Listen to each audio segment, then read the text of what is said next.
February 8th, A Word in Season to the Weary by Brother Bakht Singh. Let every man take heed how he buildeth. 1 Corinthians chapter 3 verse 10. On the 31st of May, 1935 there was an earthquake in the city of Kuwata. I remember in 1933 an expert engineer came to Kuwata. He warned the government that there would be an earthquake in the city area in about a year, and he advised them to make some provision for it at once and also construct earthquake-proof houses. The government did not take it seriously. Only the railway officials agreed to the proposal and they had 6 earthquake-proof houses.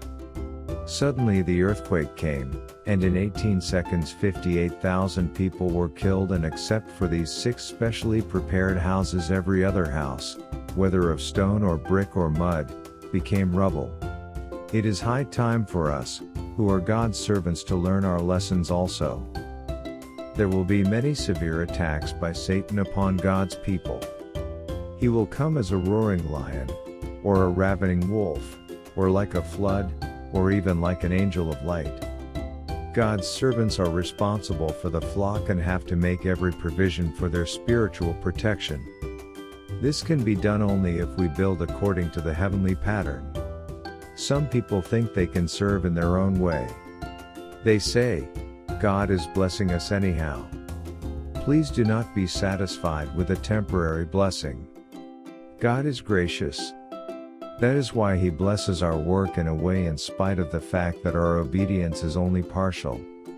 We need to recognize that, nevertheless, God always keeps to His original plan.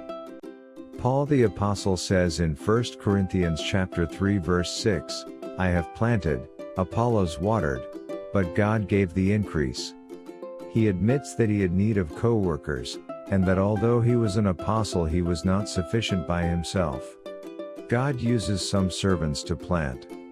Others are needed to come and water. Thus all have to labor in oneness and unity.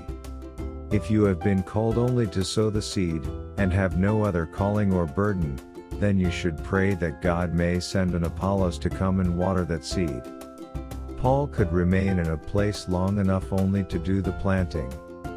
Before he left that place, he would tell those who came after him that it was God's work. Therefore, let a man take heed how he buildeth thereon.